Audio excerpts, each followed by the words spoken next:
Herkese Amazon ormanlarının ortasından selamlar. Şu anda tam 20.000 kişilik bir kabile olan Watuhaların yaşadığı alana geldik. Ola ola ola. Dürbünle bakıyor. Şu anda bakın aile bireyleri burada. Burası bayağı Amazon ormanlarının ortasındayız aslında şu anda. Ve kabilenin reisi aslında bir şaman. 76 yaşında kendisi. 76 yaşında olduğuna inanabiliyor musunuz? Saçları simsiyah. Ve şu gördüğünüz yerde yaşıyor. Bizim bu gece konaklayacağımız yer de burası. Şöyle bir gireyim, içeriği göstereyim. Çok fazla böcek, sivrisinek falan olduğu için burada cibinlikler var.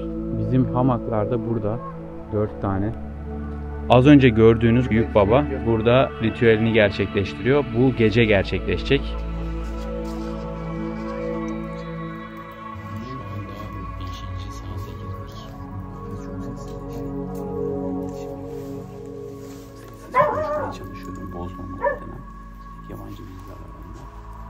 Gece vakti, şimdi yola çıktık.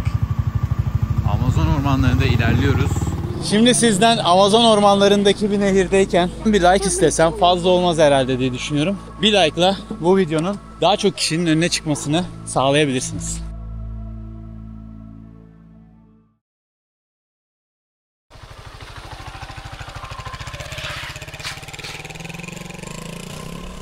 Herkese Amazon ormanlarından selamlar. Şu anda ormanın derinliklerine doğru ilerliyoruz. Şöyle bir nehrin üzerinden geçmemiz gerekiyor. Sonunda varmak istediğimiz noktaya geldik abi. Amazon ormanlarının içine girdik. Watuha kabilesini ziyarete gidiyoruz şu anda.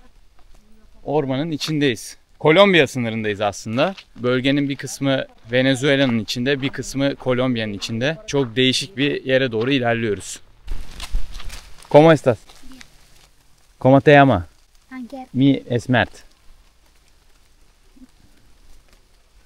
Amazon çocukları.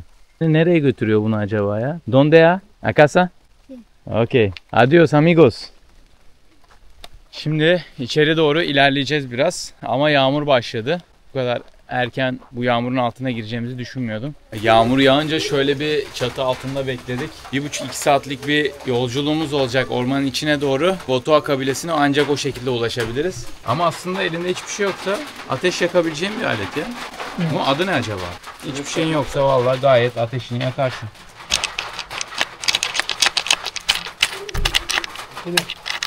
Bostanlı'da bir outdoor var ya, orada görmüştüm bunu. Adam diyordu, güzel görünür diyordu ama çok uğraştırır, hiç uğraşma bunlarla diyordu. ¿Qué pasó? ¿Ah? Ya ot içiyorlar. Arkada üflüyorlar biraz. Yok ya, ne olacak işte. Açlıktan öleceğiz. Burada yaşayan bir ailenin hemen şöyle bir bahçesinde. Biraz bekledik yağmurun geçmesini. Yola çıkabiliriz yavaştan.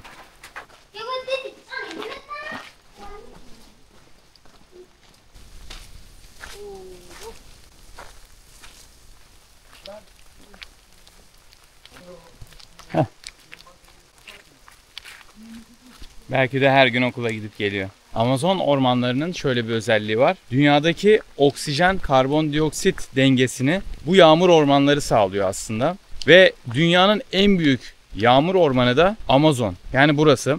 Şu an içinden geçtiğimiz orman aslında aynı Afrika'daki Sahra Çölü gibi düşünebilirsiniz. Birçok ülkeyi birbirine bağlıyor. Tam 9 ülkenin içinden geçiyor. %60'ı bu ormanların Brezilya'nın içinde, %10 küsür kadarı Peru'nun içinde, geri kalanı da diğer ülkelere dağılıyor. İşte Bolivya, Venezuela gibi ülkelere. Biz de şu anda Venezuela ayağındayız zaten. Tam olarak Kolombiya sınırındayız. Kolombiya'nın içinde de zaten bayağı bir Amazon ormanlarının kısmı var. Şimdi tam sınır noktasında şehir dedikleri Puerto Ayacucho'dan yola çıktık. Ormanlara kadar geldik. Ormanın içine daldık. Öyle bir yerdeyiz ki buralı değilseniz veya yanınızda buralı biri yoksa size rehberlik yapan kaybolur gidersiniz. Zaten hiçbir şekilde buralarda sinyal yok. Buraya en yakın olan şehirde bile sinyal yoktu ki şu an zaten telefon falan bitmiş durumda. En azından şarjlarımız bitmesin diye uçak modunu aldık. O şekilde gidiyoruz. Çünkü bu geceyi Watuha kabilesinde geçireceğiz. Yani geri dönmeyeceğiz bugün. Kabilenin yaşadığı yerde bir gün yaşayarak aynı şekilde onların ne yaptığını görüp belki şansımız olursa birlikte bile avlanabiliriz. Artık kabilenin reisi onu söyleyecek. Burada bir sürü kabile var. Bu kabilelerin de reisleri var. Bu reislerden biriyle tanışacağız. Bu Watoa kabilesinin asıl özelliği, bu adamların reisleri bir şaman. Buna da grandpa diyorlar. Büyük baba diyorlar. Bakalım onunla tanışacağız. Tabii onunla tanışmamız biraz akşama doğru olacak. Ritüellerini akşam yapıyormuş. Biz de tanıdıktan sonra ya izin verecek içlerine girmemize ya da izin vermeyecek. İzin verirse bile çekim yapmak için ayrıca izin almamız gerekiyor. Neleri çekebileceğimizi, neleri çekmemizi istemediğini söyleyecek büyük ihtimalle. Ona göre biz de saygı duyarak istedikleri doğrultusunda hareket edeceğiz. Sonuçta öyle bir yere giriyoruz ki savunmasızsın. Hiçbir şey yapamazsın burada. Tek başınasın. Bakar mısınız şuraya? Her an her türlü hayvanın da çıkabileceği bir bölgedeyiz aslında. Böyle farklı yollar var. Tabii bu yolların olmasının da bir sebebi var. Bu Watoa kabilesi 20.000 kişiden oluşuyor.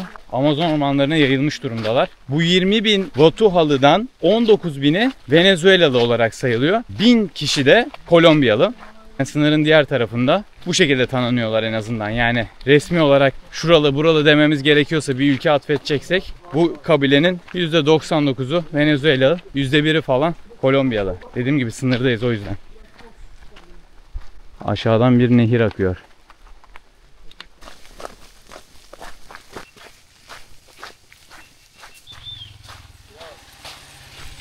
Ormanın bir kısmına kadar böyle bir yol var.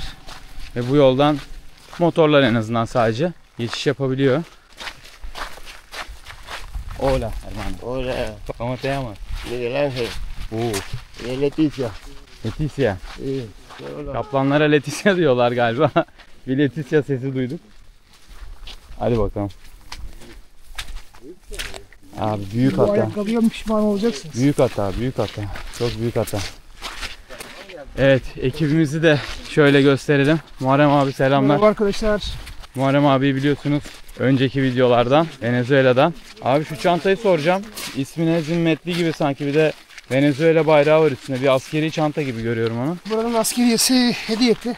Videolarını izleyenler bilirler. Burada bir görev teklif etmişlerdi. O görevi kabul etmedik. Onunla ilgili videolarımız var. Bunların askerisinin içerisinde atış yaptırdılar. Gayet de başarılı olduk atışlarda. Ödül gibi mi verildi bu? Yani hediye olarak, an olarak verdiler. Evet. Umut abi selamlar. Merhaba. Nasılsın? İyi. Gördüğün gibi. Por aquí, por este paso, como vieron, ahí pasan motos. Cuando escuchemos motos, nos pongamos para la orilla y dejamos el camino libre, ¿ok? Pendiente.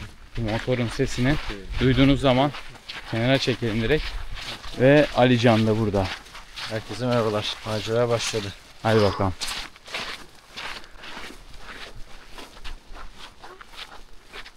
¿Cómo estás? Dile hola. Ha? Hola. ¿Te gusta caminar? Amazonlar kızı. ¿Ah? ¿Te gusta andar en la selva? Bu arada arkamızdaki küçük kız kabile reisinin torunuymuş. Yani ona çok dikkat etmemiz lazım. Gel. Reis kızı. ¿Cómo estás? Bien. ¿Cómo te llamas? Juanépona. ¿Eh? Juanépona. Manepune. Mi nombre es Mert. Mert. Mes. Mert. Mes. Mert. Mes. Evet. Deden reis yani ha? Gel gel geç, önden geç. Sana bir şey olursa biteriz.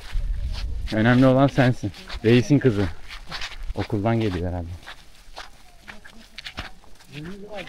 Bu arada bize burada eşlik eden kişi Miguel. Bir Watoalı kabileden biri. O yüzden çok güzel bir öncülük oldu bizim için. Bir turist rehberi gibi değil, kabileden biri olarak bize şu anda öncülük ediyor. Diyor ki doğal bir oksijen gibi buradaki. İçinize çekin, çekebildiğiniz kadar sizin için ilaç olacak diyor. Haklı.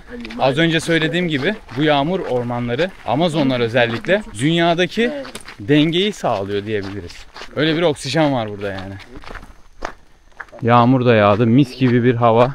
Animal como tigre. Guau. Claro, zorro. Kaplana kadar, domuza kadar yaban domuz. Anakonda. Yeah. Şu anda Amazon'da bu bulunduğumuz bölgede çok fazla sayıda kaplan ve anakonda varmış. Özellikle anakondalardan bahsediyor. İnsanlara da buradaki halka da bazen saldırabiliyor diyor. Yani çok karşılaşmıyoruz ama diyor saldırdığı zamanlar olabiliyor. Yakalamaya çalışıyoruz çok yaklaşırsa diyor. Por aquí. Ok, mira, ve. Cuando estaba en vida, el abuelo José Antonio Bolívar. Burada yaşayan bir lider varmış. Onun babasının köyü olduğunu söylüyorlar. Çok eski zamanlardan, ilkel zamanlardan beri burada yaşayan başka bir kabilenin de alanı orası. Amazon ormanlarının tehlikeli mahallelerinden biri gibi bir şey herhalde. Oradan fazla ilerlemezseniz iyi olur dedi. Sağdan soldan falan bile çıkabilir dedi. Ses falan duyduğunuzda fazla şey yapmayın. Kıpırdamayın. Sadece benim diyeceğim şeyleri izleyin, dinleyin dedi. Böyle devam ediyoruz şimdi. A la escuela. Sí. Okuldan dönüyormuş şu an. Şöyle ortamızda yürüsün. O bizim şu an sigortamız vallahi. Ona bir şey olursa bize de bir şey olur. Şimdi burada yaşayan Wotua kabilesinin insanların belli bir inancı var aslında. Bu inanç doğrultusunda bazı şeylere farklı bakış açısıyla bakabiliyorlar. Bunlardan birinden bahsedeceğim çünkü benim de ilgimi çekti. Az önce Miguel anlattı. Diyor ki son zamanlarda halkımıza çok fazla vahşi hayvanlardan saldırı olabiliyor diyor. Özellikle anakondalar tarafından. Şimdi biz de bunu şöyle görüyoruz. Buradan son 50 yılda çok büyük miktarlarda altın ve elmas çıkarıldı. Ve bunların tüccarları doğaya gerçekten çok ciddi zararlar verdiler. Böyle olduğu için de doğa bize geri dönüyor ve bu vahşi hayvanlarla saldırı düzenliyor dedi. Tabi bunların içinden bu kabileliler de var. Bu altın ve elmas tüccarlığını yapan ve burada zulüm eden bazı kabile insanları da var. Ve diyorlar ki doğada bu şekilde halkımıza zarar verebiliyor. Bu da doğanın bir döngüsüdür. Doğaldır.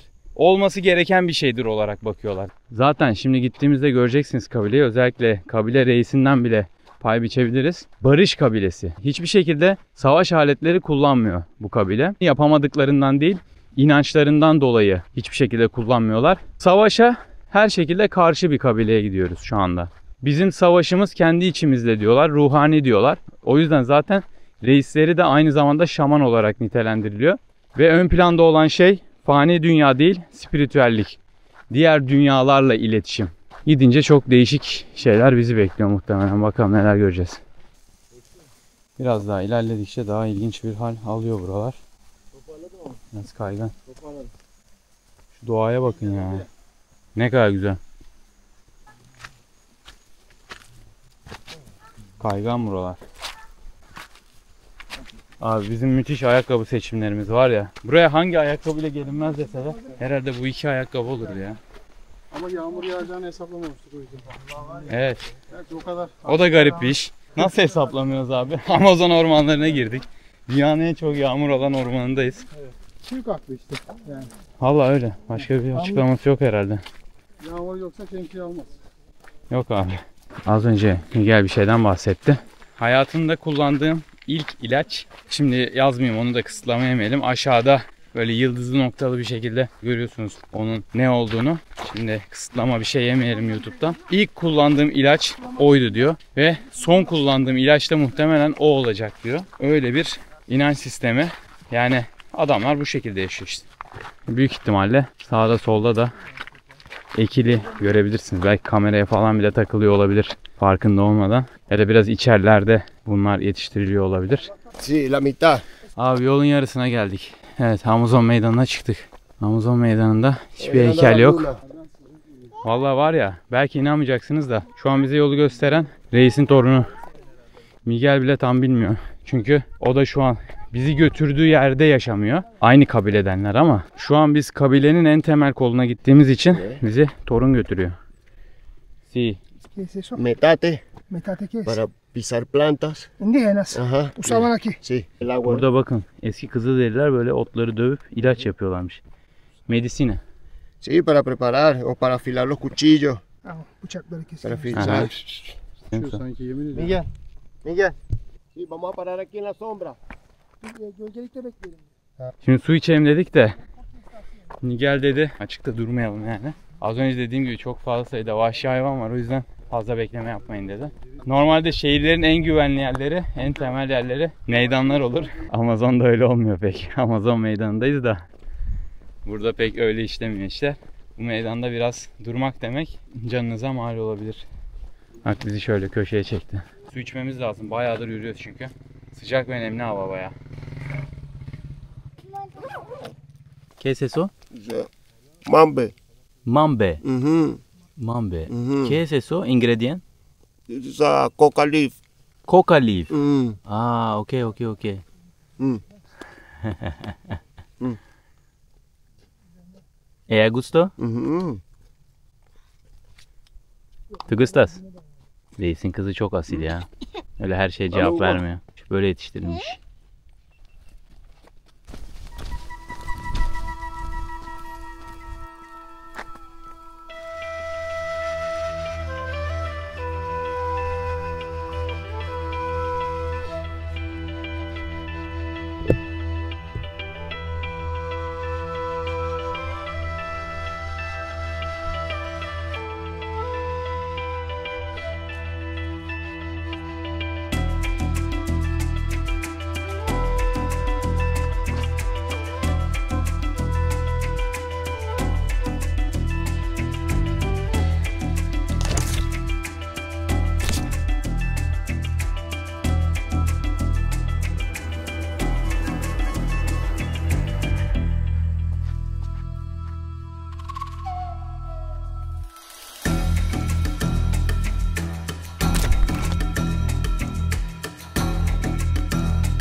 Bizim Vatualı Miguel bir şeyler içiyor muhtemelen. Her 5 dakikada bir koku geliyor da söylemiyorum. Bir de buralarda harbiden ya. Hop, durmadan şey var. Kokudan var. Acayip kaygan ha burası. Ya. Dehşet kaygan var. Şu suda yüzebilsek ya da şuna benzerleri vardır biraz daha ileride belki. Acayip kaygan yerler. Çok güzel görünüyor ama. Tamam. Oo, buz gibi. Buz gibi, çok güzel. Kaygan olma ihtimali yüksek. Ayakkabısını çıkardım. Burada suyun içine girmek zorundayız. Her zaman şu botu denemek istiyorum aslında. Tam baktı galiba. Su geçiriyor mu geçirmiyor mu? Bu risk alalım mı? Dönüşte al bence. Sanırım mecbur çıkaracağız burada. Mahmut.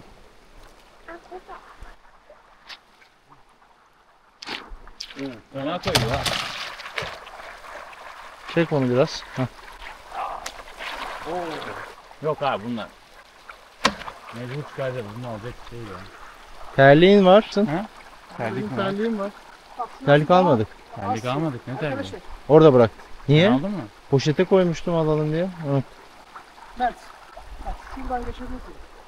Ayağını koyduğun anda yükselecek, direkt ıslatacak. Çıkaracağız ayakkabıları da. Terlik nasıl almadık? Ona Amına çok koyayım fena ya. olacak ya. Terlik harbi nasıl almadık ya? Poşete koydum ayırdım alacağız diye. Evet öyle. Abi atlarsan kayarsın. Ucuna bas bir daha eğ onu. Ben de size bir tane daha şey getireyim mi? Umut abi. Çok umutlu görünmüyorsun. Dur. Vallahi geçti. Ayağım ıslandı. O olur abi O işte. olur abi, o olur. Gönül köprüsü kuracaksın aramızda. Güzel olacak. Onu kurduğumuzu zannediyordum ama. Pekiştiriyoruz şu an. Dur dikkat et. Gönderiyorum. Gönder abi. Ayağımız değil de üstümüz ıslandı. Güzel oldu. Aa, bok derin ya. Lan, Ayakkabıyı çıkarsaydınız. mecbur çıkaracağız abi. Mecbur çıkaracağız dur. Kabile her yere bir köprü yapmış. Burayı pas geçmiş. Bari tam basalım da bir ferahlayalım da. Su çok güzel ha. Şu Adana'da kanala atlayan çocuk nasıl atlıyor ya? Şuradaki akım bile insanı götürmeye yetiyor yani. Benimki de çoğalıyormuş.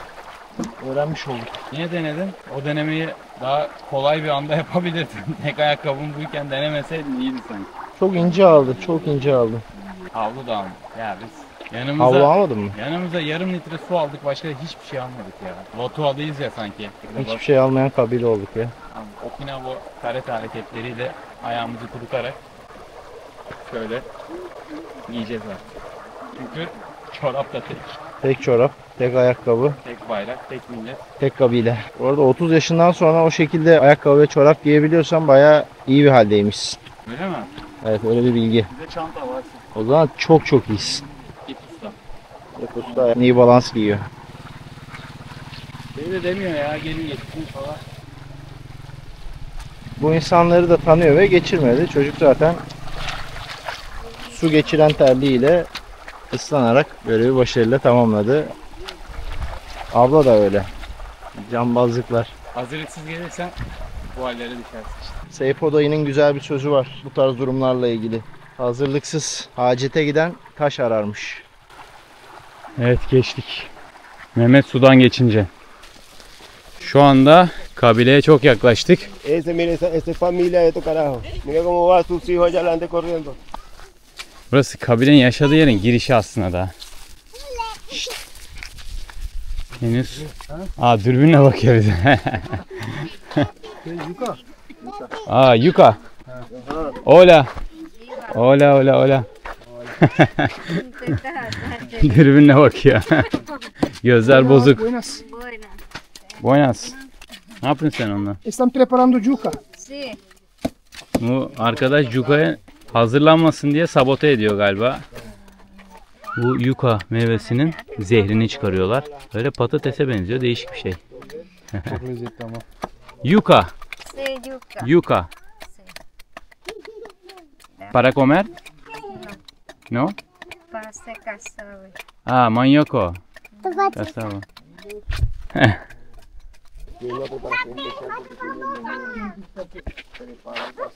O kesti topu. Rio Ferdinand gibi kız ha. Gel. Hop. İyi oyna ha. Buenas. Mert. Abimiz buranın reisi bu arada, şu an gördüğünüz.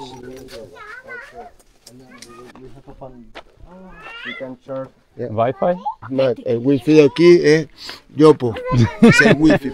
Wi-Fi. Sí. Wi-Fi var mı diye sordum. Tabii bunu gerçekten sormadım da. Bizim Wi-Fi'miz farklı diyor. Bizim maddemiz var diyor. Onu kullanıyorsun diyor ve o maddeyle hızlı bir Wi-Fi bağlantısına sahip oluyorsun onu içtiğinde diyor. Zaten geldiniz, içmek zorundasınız diyor. Yoksa gideceksiniz diyor yani. It's my wife. Ah, your wife. What's your name again? Eliasar. Eliasar. Mucho gusto. He is the grandfather. He's the shaman. Yeah. He is the father of 10 children. 10 children. Yeah, the old one he is not Oh. here, and the second one Mario. Abi makine gibiymiş ya. Ama biraz yavaş yavaş buralara bir şeyler getirdik diyor. Zaten gördüğünüz ulaşım mesafesini, yani ölüp bitmiyorsun buraya gelene kadar en azından. Yani evet, zorlu bir yolculuk oluyor ormanın içinde ama her zaman bir şeylerin taşınabileceği bir mesafede. Bak mesela suları bile bak bu şekilde Filtre ediyorlar. filtre ediyorlar. From the river. River. Nehirden suyu filtre. From the river. We don't use this. This is for you guys. Grandpa dedikleri büyük babanın saçları kendininmiş ve 76 yaşında. Şimdi Eliasar bizi bu gece konaklayacağımız yere götürüyor. Konaklayacağımız yer burası. Hadi bakalım. Sen eşyası. Işık yok mu ya? Şaman Welcome yani. Az önce gördüğünüz Grandpa dedikleri büyük baba burada ritüelini gerçekleştiriyor. Bu gece gerçekleşecek. Şimdi şöyle bir çantaları bir atıp rahatlayalım. Bugün menülerinde balık varmış. Biz de buna denk geldik. Pescado. Coca leaf. Sí. Delicioso. Bueno, bien. İçindeki bu koka bitkisini toz olarak tüketiyorlar. Baya hani suyla falan da değil. Burada da pilav yapacaklar. Pilavı yapabildikleri kadar yapsınlar ya. Onunla doyacağız gibi geliyor bana. Charger. Bakın burada ufak bir elektrik çekilmiş. Tócalo, bebé. Elektrik sadece gündüz vakti var. Geceleri yok. En azından şöyle acil bir işim varsa ufak bir lamba çekmişler. This is a tobacco. Tobacco. Sí. ¿Por qué coca? This is a medicine of the Colombia Amazon. What medicine is that? Igual The mambe is a medicine from Colombia. Hmm. It's a medicine for the word. It's good for come out the word of the heart. Word. The word. palabras. That is the medicine for that.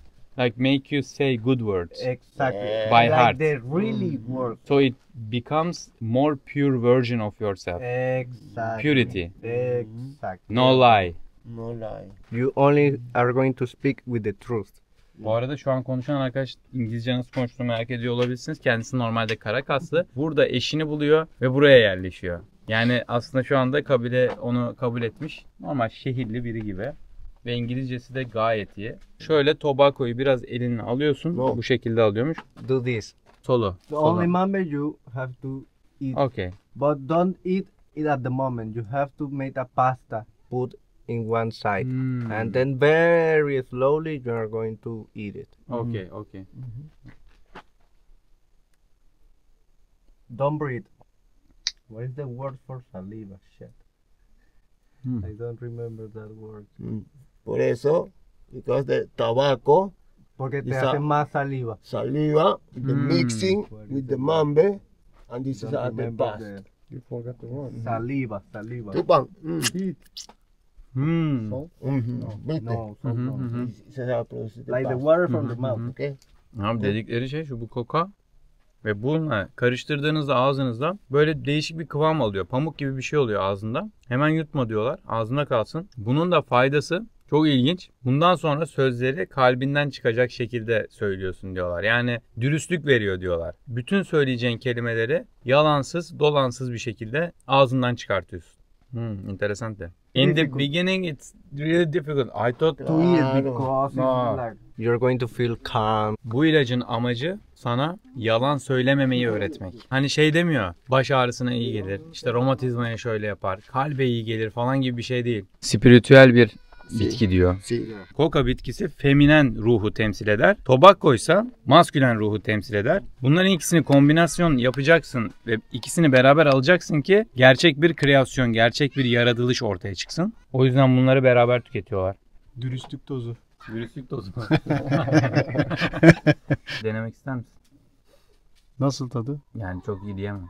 Tamam. Hiç iyi değil. Önce bir seni test edelim bakalım. Biz bana bunu verdiler, yalan makinesine soktular. Şu an bana dürüstlük testi yapabilirsiniz. Bir muz yiyeyim de bir ağzımın tadı değişsin. Allah bir şey. İkisinin karışımı sert bir şeymiş ya. Ben hiç yalan söyleyemiyorum bak Limpiando mesela. después y después. Sert bir şeyse sert bir şey abi. Ir al río a bañarse mientras cocinamos. After cocinado. Ah, okay.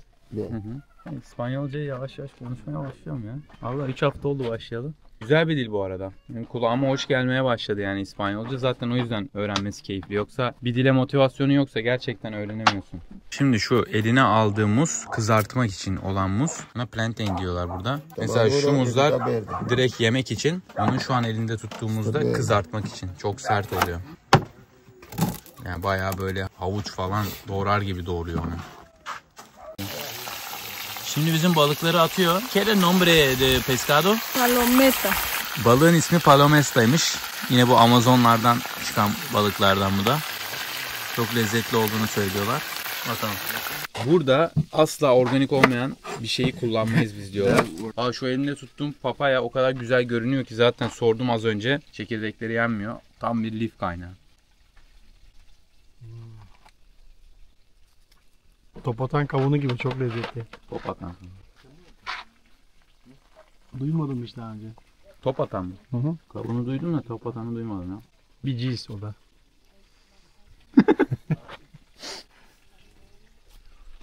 Şimdi diyecek abi millet kafanız güzel oldu. Olmadı abi daha. Büyük reis çektirecek. Benim burnumda büyük bir problem var biliyorsunuz daha önce hı. bahsetmiştim. Ona iyi geleceğini söylüyorlar. Gracias. Abi bu manyak bir şey ya. Arkadaşı bütün gün burada kestirebiliriz yani. Şimdi elimizi bir yıkayalım dedik. Tobacco, papaya her şey birbirine girdi. Yapış yapış olduk. Gracias señor. Abi kabilede de olsan saygıda kusur etmeyeceksin. Erkeğe senyor, kadına senyorita.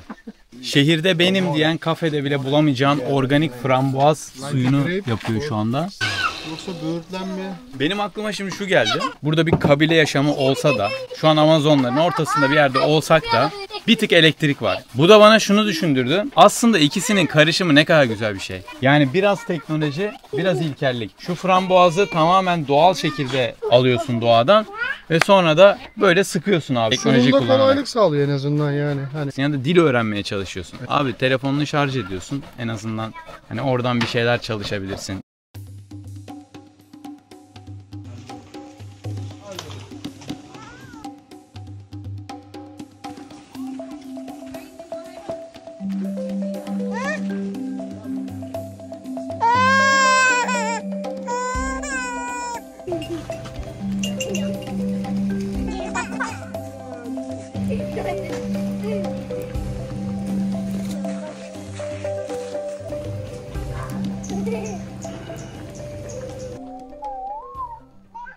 Aklım bunu düşünmeden yapamıyor. Şöyle biraz ileri açılsan buradan. Ya kendini şöyle bir navige edemeyecek kadar uzaklaşsan, hiçbir ses duyamayacak yere kadar. Herhalde kaybolursun ya. Ölürsün muhtemelen.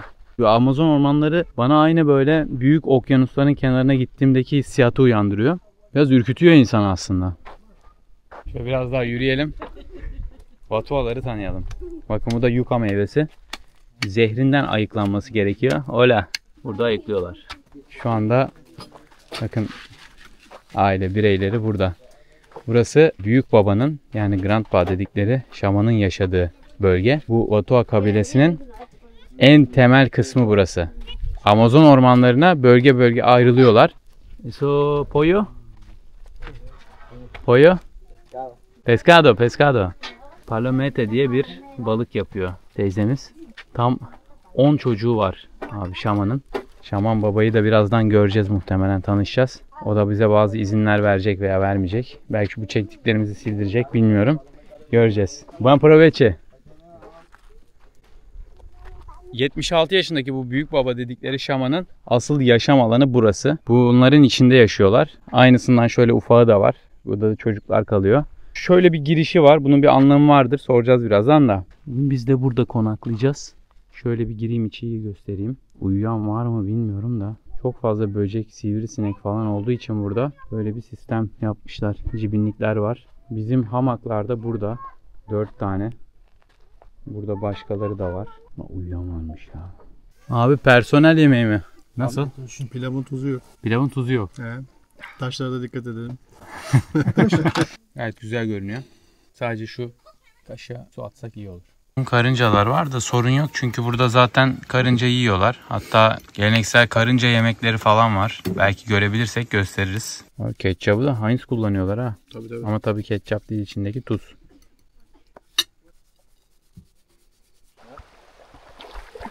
Şimdi dere kenarına geldik. Normalde az önce gördüğünüz buralı insanlar bu nehrin suyundan direkt olarak içiyorlar. Yani buradan direkt su ihtiyaçlarını karşılayabiliyorlar. Kendi bünyeleri bu sudaki bakterilere alışkın olduğunu söylüyorlar ama bizim alışkın olmadığımız için bize ayrıca filtrelediler suyu. İçmememiz gerektiğini kesinlikle söylediler. Bu nehrin suyunu kesinlikle kaçırmayın, bir deneyim edin dediler. Geldik biz de, şimdi bir gireceğiz bakalım. Yerde bir karıncalar var. Şöyle ya, şaka gibi. Geldi bizim adam da. Valla zaten ihtiyacımız var. Az önce gömleği koyduğun yerde ağacın orada tarantula vardı. Şu an öyle bir yerdeyiz. Yani tamam, nehir akıyor, temiz su, süper falan görünüyor da burada nereden ne çıkacağı hiç belli değil ya.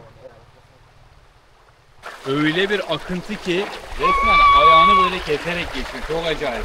Reis'in torunu burada. Reis, torun. Onsuz çok fazla aşılamıyoruz. Reis'in torunu bizi gözetliyor uzaktan. Sinekler. Aha! Reis'in torununa bak. Amazon insanı derler ya, bak Amazon kızları böyle yetişiyor bak. Bakar mısın nasıl atladı? Seyyar küvet yapmışlar. Dur lan, dur lan, dur.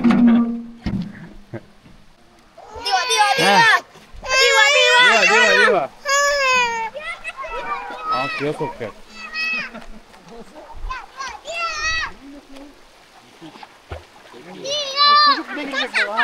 Çocuk bile girecek valla. Bu çocuğu ağlatmak üzerine bir hayat kurmuşlar ya. Bak ne güzel. Bak. Paralar yüzüyor bak. National Geographic kapağı gibi. Adana'da kanalın ayarlarını bozan çocuğa benziyor bak hepsi. Bak. Amazon'un ayarlarıyla oynuyor. Hadi oyna bakayım.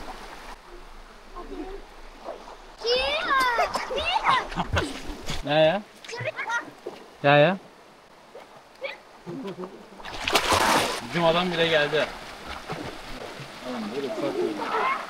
Abi can yelekli Amazon kızı mı olur ya? Bunu da her yerde göremezsiniz ya.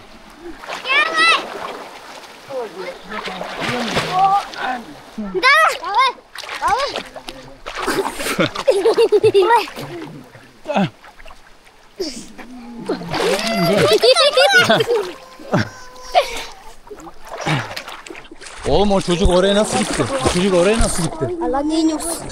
Baba. Çocuğa bak.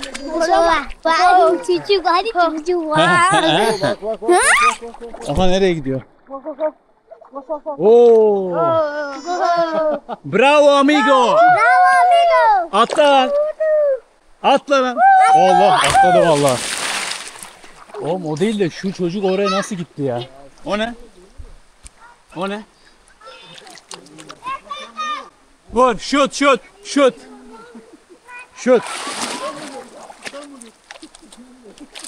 Şimdi sizden Amazon ormanlarındaki bir nehirdeyken bir like istesem fazla olmaz herhalde diye düşünüyorum. Bir like'la bu videonun daha çok kişinin önüne çıkmasını sağlayabilirsiniz. Sudan çıkasım gelmedi. Timsahlar gelmeden çıksak iyi olur ama bence.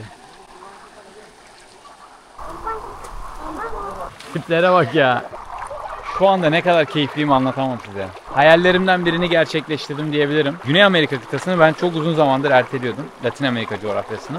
Yani hep diyordum ki buraya bir kere gelirsem çok uzun kalacağım. O yüzden her seferinde erteliyordum ben burayı. Bu sefer ertelemedim ve geldim. Venezuela'dan başladım. Latin Amerika kıtasına girişimin henüz 3. haftasında şöyle Amazon ormanlarına gelip bir nehirde yüzmek nasip oldu. Gerçekten nasıl mutluyum anlatamam.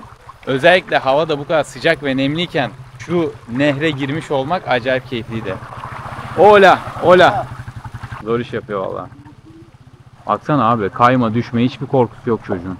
O yüzden de düşmüyor zaten. Çatır çatır çıktı oradan. Biz 15 dakikada çıkarız oradan. Kayacağız mı, düşeceğiz mi? Aman şuna tutunalım. Çatır çatır çıktı çocuk ya. 3 yaşında bebe. Amazon bebesi ama tabii. Valla nehrin şu tarafına da geçmek çok isterdim. İnanılmaz güzel bir görsel. Dehşet verici bir görüntü var orada. Yerliler dedi o tarafa geçmeyin dedi. Yani sadece bizim girdiğimiz şu tarafta kalın dediler.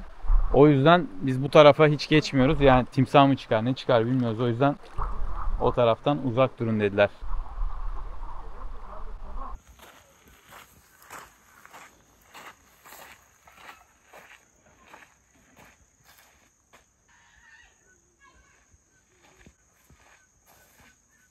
Nehirden çıktık.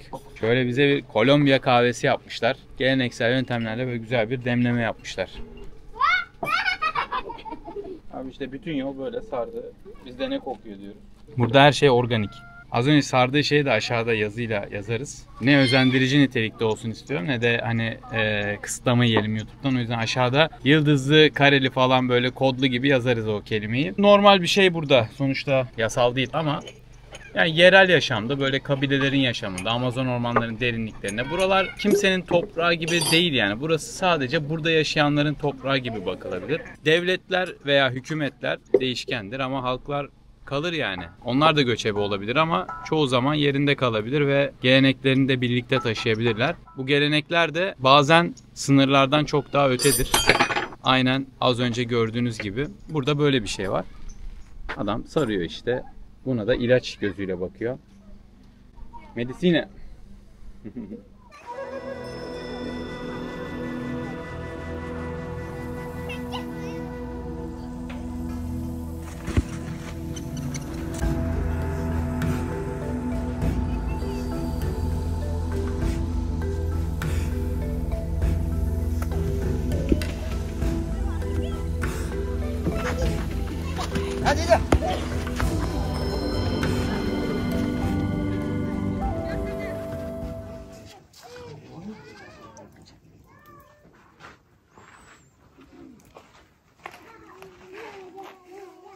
Şu an gördüğünüz kabilenin reisi.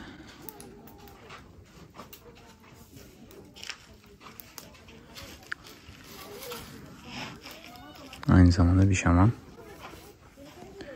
Çok sessiz konuşuyorum. Ritüeli bölünmesin diye. Burası da onun masası. Biraz sessizlik istedi. Aslında burada şamanın asıl amaçladığı şey astral seyahat. Ruhani bir boyuta geçmek.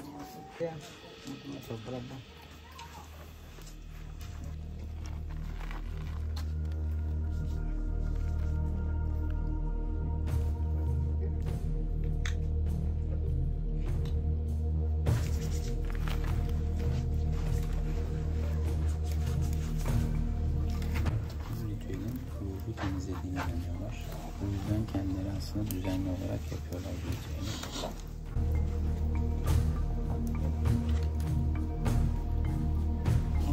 Şimdi ısıtma aşaması bitti. Şamanın 76 yaşında olduğuna inanabiliyor musunuz? Saçları simsiyah. Bugün boya var mı diye sorduk, saçlardan yokmuş.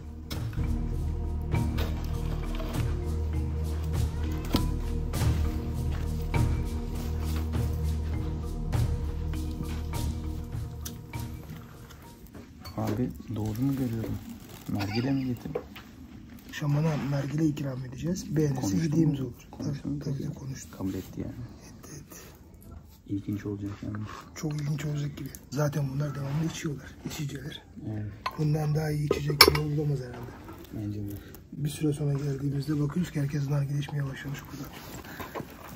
Abi kömür getirmedin mi? Oğlum şamanda vardır köz ya. Yok mudur? Orada var. Oradan alırız. Gerçekten şaman üstüne daha rahat şeyler giydi şimdi.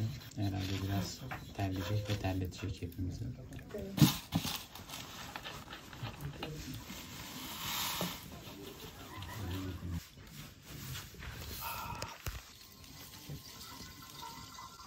Un carbón. Okay. The seed. Oh, jobo. Yeah. Jobo. Yeah. Jobo. The seed. Not the ingredient. Okay. And the Şu an içeriklerden honey. bahsediyor. Honey Hı hı. is the other ingredient.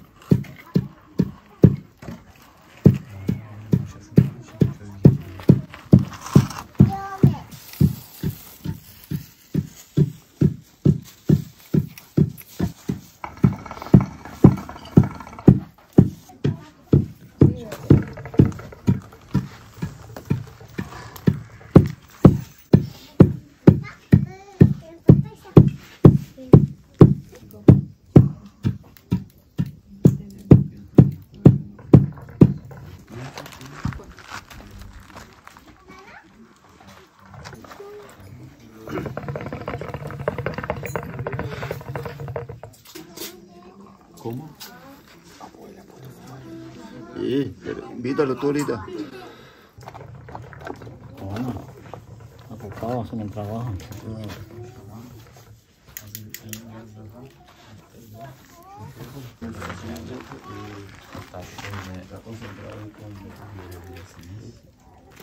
Şamanın sevdiği çocukları, eşleri, kızları, oğulları.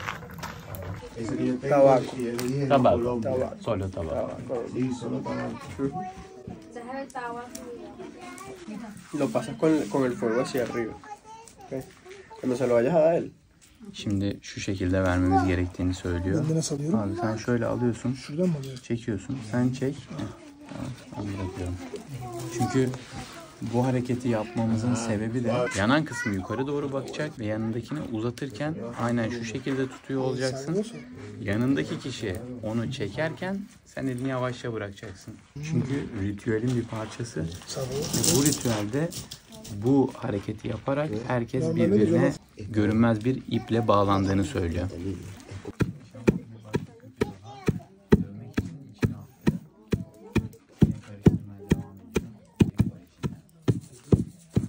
Şu an heyecanlıyım açıkçası çünkü çok otantik bir ortam, atmosfer oluştu. Peru'daki ayahuasca gibi ritüellerden bir tanesi bu. Latin Amerika'daki farklı ülkelerde bunun ismi değişebiliyor. Biraz da içinde bulunan tabii ki maddeler bulunan bölgeye göre değişebiliyor. Buradaki çoban. Şu anda burada gördüğünüz herkes bu kabilenin üyeleri. Otoa kabilesinin üyeleri. Tek yabancı biziz yani burada şu an. Bu da kendimizi iyi hissettiriyor açıkçası. Çünkü gerçekten organik bir ritüeldeyiz. Şamanın yaptığı karışımın yobo ağacının kökünü, mısır kökünü, sarmaşık kökünü ve daha sonra da şurada gördüğünüz kökten düşen külleri karıştırıyor. Bunun biraz sert olacağını söylüyor. O yüzden yani bir karar aşaması geçti aramızda. Bazılarımız istemiyor, bazılarımız istiyor yapmak yani. Bu da bir tercih meselesi yani o yüzden.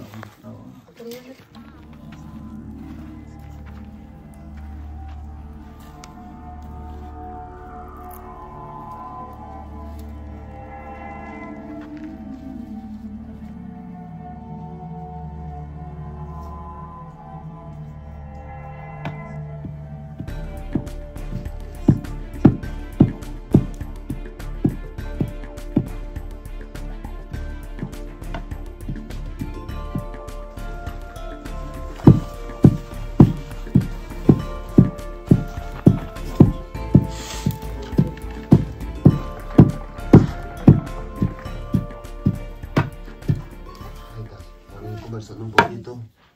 Con el tabaco tradicionalmente se saluda. Tütünle birbirlerinin arasında selamlaşıyorlar. Pasamos, 3 defa içimize çektikten sonra pasamos y ya entregamos el yanındaki tabaco. arkadaşa veriyoruz. ¿Okay? Ağzı devamlı yukarı bakacak. Ese es el tabaco.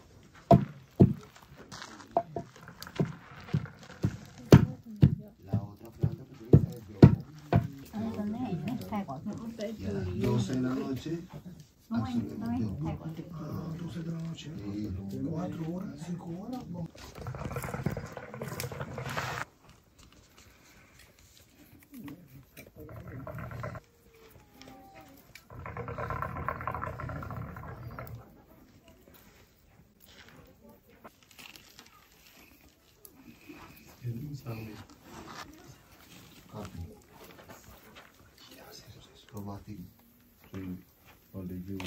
Şöyle kapi dedikleri ağacın kökünü verdi. Bunu çiğnememiz gerekiyormuş bir süre. Ya yutmayacağız.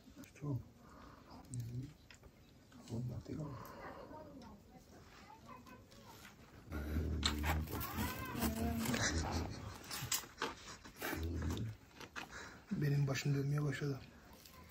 Sen nasılsın? Acı bir şey. Ben zaten daha çekmeden kafayı bulmam ona. Acayip acı bir şey. Şey, Ama benim bitti. kök yani. Bitti mi? Var mı var? Yutmayacaktın abi. Tutacağım diyor ya. Yuttuysan çok kötü şeyler olacak. Hiçbir şey olmaz ya, daha ne olacak? Kabız oluyormuş o zaman. Kabız. Daha ne mi olacak? Haklısın abi. Bu arada yanlış şeyler düşündürmesin. Hiçbir şekilde bir uyuşturucu madde yok burada. Yani tamamen bu tütün yani burada bulunan bir tütün. Batua yerlileri nargileyle tanıştı. Çek abi çek. Çek. Oo, profesyonel. Pensaba que primera vez yo estoy trayendo eso. Imagínate, él estaba esperando este día toda su vida. Es sabroso, ¿no? Todavía lleva. Nargileyi yedi ya. Yedi nargileyi içmedi ya. Vallahi Su mu kalmadı şeyin içinde? eğer yemek yersen. Şimdi kabilenin kadınlarından biri nargile deniyor. Bakalım yorumu nasıl olacak? Bien. Bien. Adigua. Bizim şaman nargile. Sabroso, rico.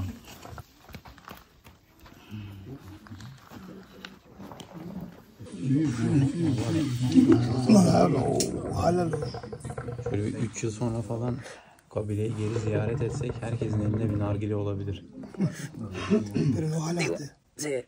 Allah Allah. Kabilenin bütün küçükleri oturuyor.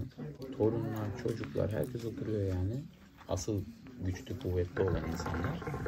Ama 76 yaşındaki bu reis şu an belki 2 saattir çalışıyor. Dışarı çıkalım dedik, hava alalım. İçerisi çok fena oldu. Oo, dolunay var bugün.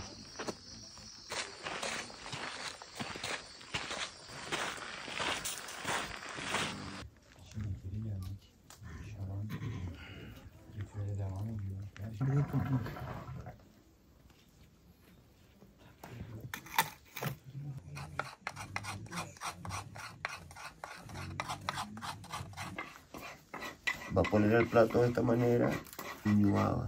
El plato no. Es solamente van a agarrar el ñuaba. Ah, eso. Se acerca Otra vez. Todo completo. completo. Şimdi nasıl yapılması gerektiğini anlatıyor. Şu anda şamanda birazdan tamamlıyor bütün bileşimleri.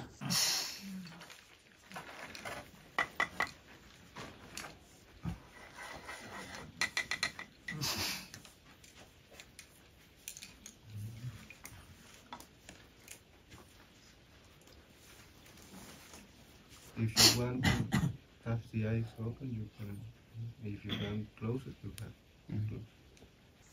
Bueno, sientan cómo la energía de la planta, Otun diyor enerjisini diyor.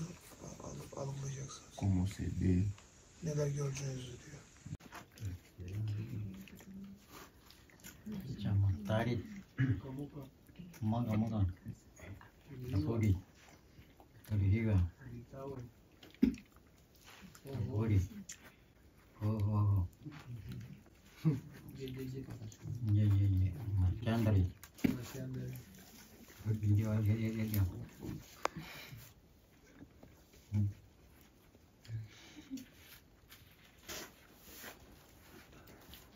Un poco de bicicleta, un estacionamiento de bicicleta y colocan todos los calidad, los paneles. Ellos tejen bien bonito, así las paneles.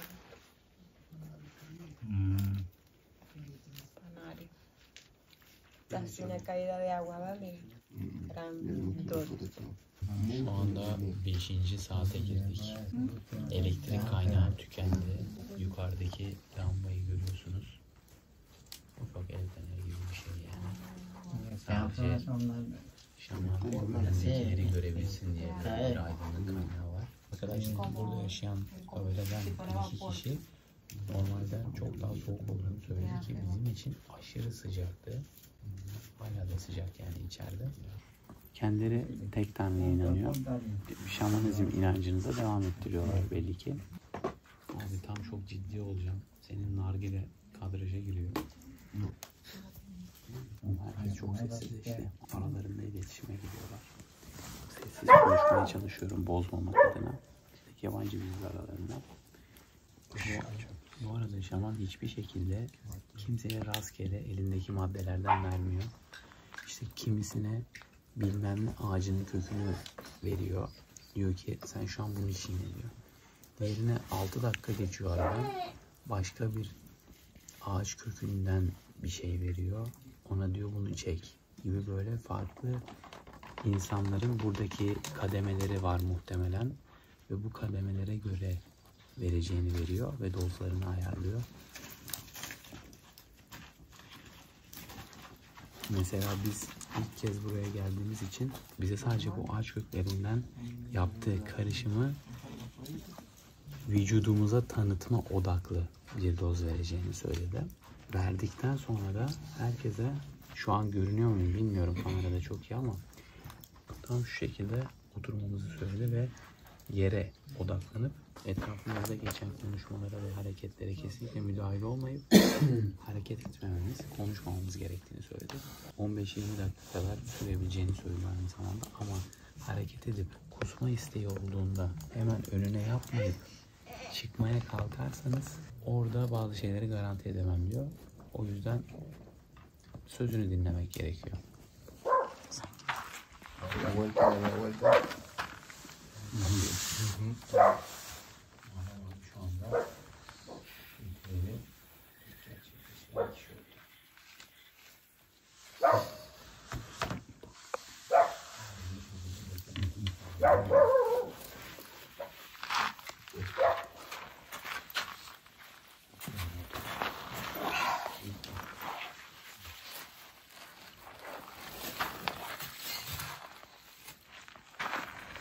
Leave alone. Leave on the speed.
Gece vakti şimdi yola çıktık. Amazon ormanlarında ilerliyoruz. Ormanın içine doğru. Şuradan çıkamıyorlar. O yüzden yürüyerek ilerliyoruz biraz.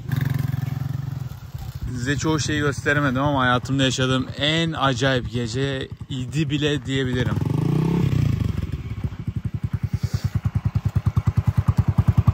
Okay. Si.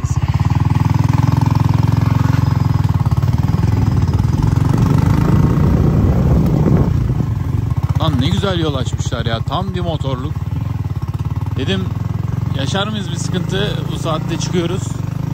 Yok dedi. Sadece tepeden düşebilecek yılanlara hazır ol. Onun dışında hiçbir şey yok diyor. Eyvah eyvah, yağmur başlıyor.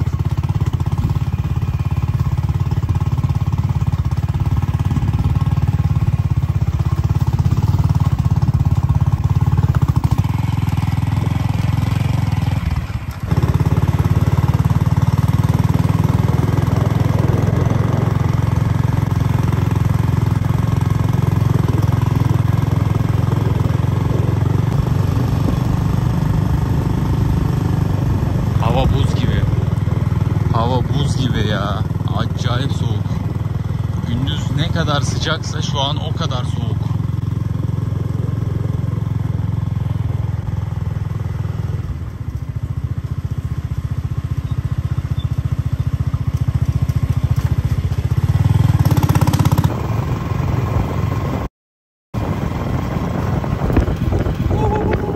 Motor kazası yaptık ya.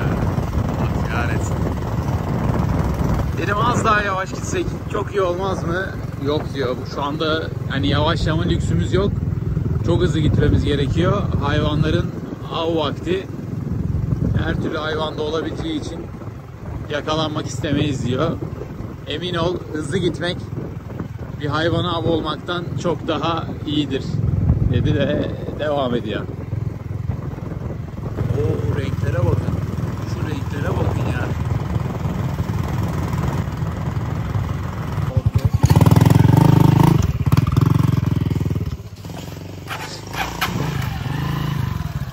Umut abi nasılsın? İyiyim. Abi. Kodika yoldan adam son sürat yardırıyor resmen. Sakat ha. Dikkatli yürü ha. Ne bu tabi? Ya manyak bir yolculuğa çıktık ya. Amazon'un içinde 100'le gidiyoruz. Tekrar söyleyeyim, eğer duyulmadıysa az önce. Dedim ki kardeşim bir tık hızımızı kessek mi ya? Valla devrilsek buradan var ya, bizim ruhumuzu bulamazlar. Verdiği cevap şu oldu. Valla emin ol burada bir hayvan tarafından takip edilmek veya ona av olmak istemezsin, o yüzden sen boş ver dedi. Biz hızlı gidelim. Tamam dedim, yapacak bir şey yok, ne yapalım. Ağzımıza tarantula çarpa çarpa geldik buraya. ¿Cómo te llamas? Daniel. Camil. Daniel. Camil. Daniel. Tamil. Dani. Dami. Dani. Dami. Daniel. Damirt. Daniel. Damil. Daniel. Sí. Ya que te digo. Öf. Neblina. Ha? La neblina está muy... Sí. Hava dehşet sisli ve çiğ yağıyor. Öyle de bir yağıyor ki yağmur gibi ya, sırılsıklam olduk. Acayip sağanak yağmura yakalanmış gibiyiz.